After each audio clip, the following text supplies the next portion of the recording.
Ito yung aking dalawang durian mga kabukid. Pa-ID nga po. Ang lalaki nila pero hindi namumunga. Sir Jong Flores, Sir Bernard Bautista, Sir Randy Sulit, Sir Eugene Acuña. Bakit po kaya hindi namumunga itong durian ko? Yan. Lalaki nila. Dalawa po ito. Yan.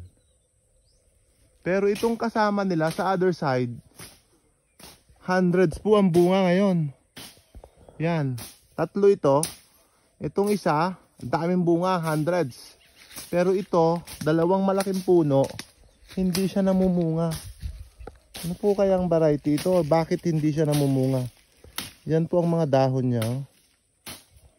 Yan. Dalawa sila. Ang laki. Namunga yata ito minsan pero nahulog, hindi na ulit bumunga.